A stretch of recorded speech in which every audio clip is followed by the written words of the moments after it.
Assalamualaikum warahmatullahi wabarakatuh. Waalaikumsalam warahmatullahi wabarakatuh. Alhamdulillahirrabbilalamin. Wassalatu wassalamu ala asrofil anbiya'i wa mursalin wa ala alihi wa sahbihi ajma'in. Amma ba'du. Sore teman-teman, kembali lagi di Kurma Kultum Ramadan Penuh Makna bersama saya Vinka Delia dari Eskul Jurnalistik dan rekan saya Arsya Aurora Zabrina dari Eskul Rohis. Oke teman-teman, tema kita hari ini adalah orang yang merugi di bulan puasa Ramadan. Bersama narasumber istimewa kita Bu Nur Aini MKom selaku guru SMA Negeri 1 Kesanak. Assalamualaikum Bu Aini. Waalaikumsalam warahmatullahi wabarakatuh.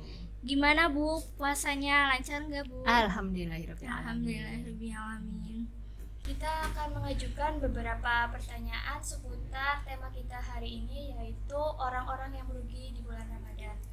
Pertama, salah satu dosa yang paling sulit untuk dihindari adalah ghibah atau membicarakan keburukan orang lain.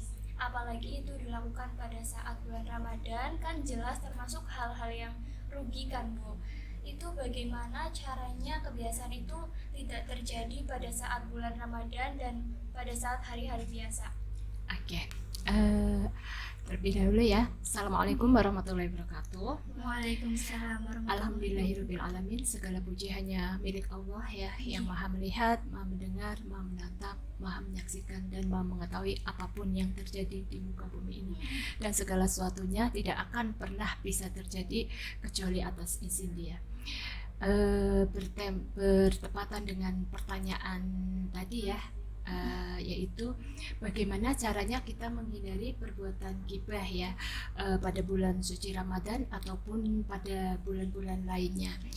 Ghibah adalah salah satu hal atau perbuatan yang dibenci Allah Subhanahu wa taala. Dalam surat Al-Hujurat ya, Allah menerangkan atau Allah berfirman, apakah kalian mau memakan, yang kurang lebih terjemahnya, apakah kalian mau memakan daging saudaranya ya, intinya seperti itu. Nah, di situ tentunya kalau kita memakan bangkai daging itu pastinya kita akan merasa jijik ya.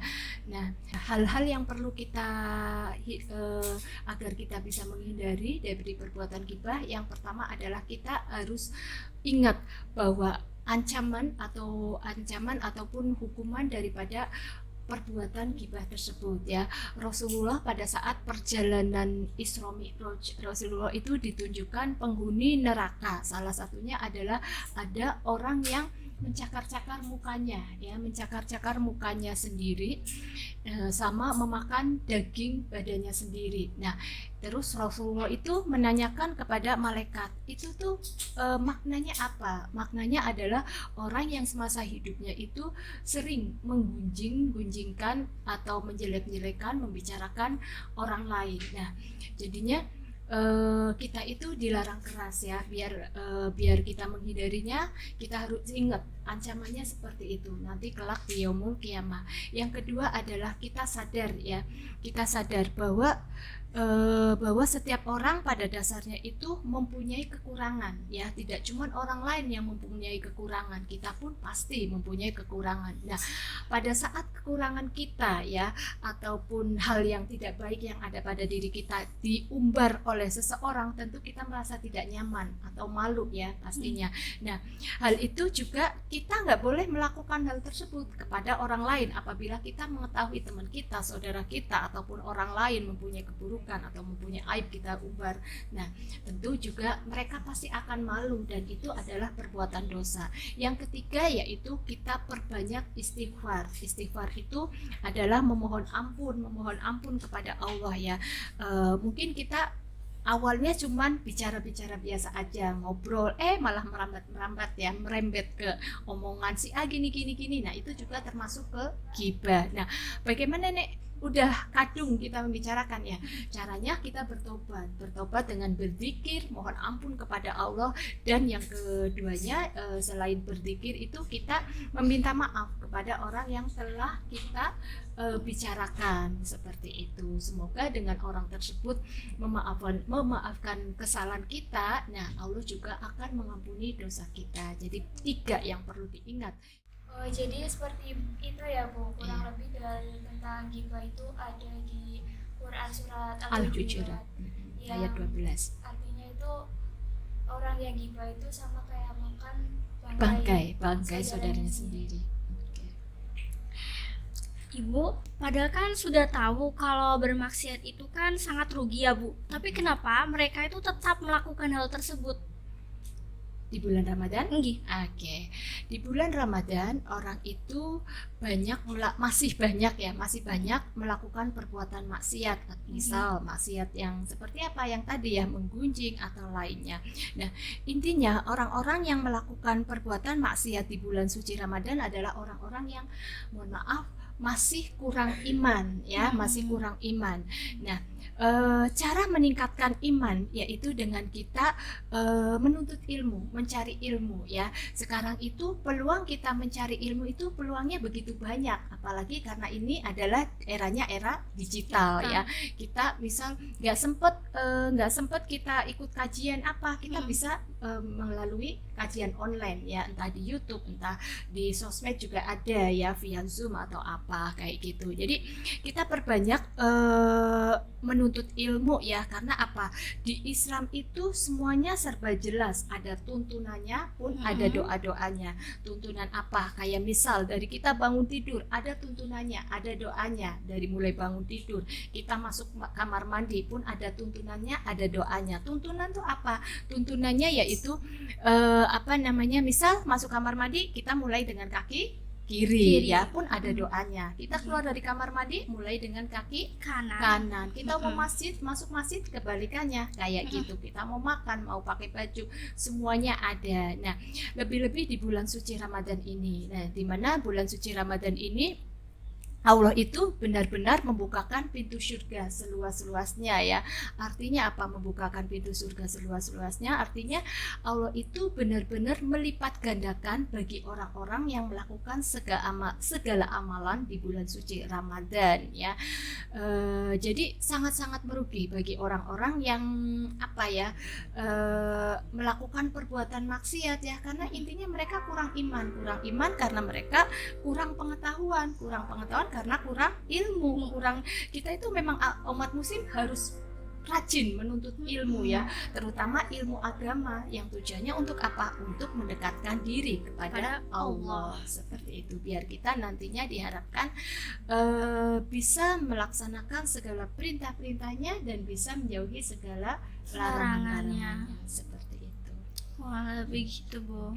Apakah selain gibah itu kan ada pacaran Bu? Iya. Itu kenapa? Padahal kan mereka kan udah tahu kan kalau pacaran itu kan dosa tuh Bu. Iya, betul Tapi sekali. kenapa sekarang maraknya itu pacaran Bu? Pacaran ya, itulah rayuan setan ya Mbak ya, rayuan setan itu benar-benar pintar menggoda manusia. Kenapa setan itu menggoda manusia?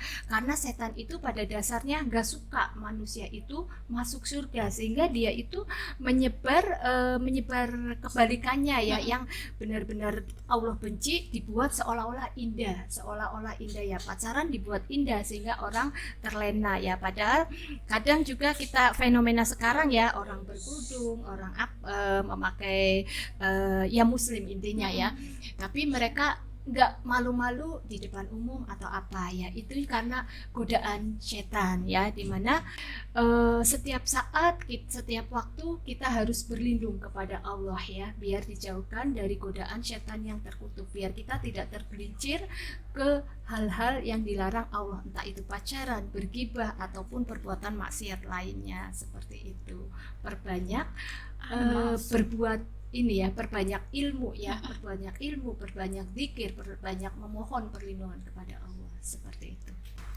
Iya Bu, itu kan terkadang pada saat bulan Ramadan orang-orang sadar akan kewajibannya untuk berpuasa, tetapi mereka tidak melakukan amalan lain untuk menyempurnakan ibadah puasanya.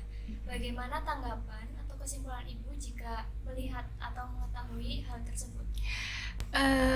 Di bulan suci Ramadan mungkin ada sebagian orang yang cuman melaksanakan ibadah puasa aja tanpa menambah amalan-amalan lainnya ya.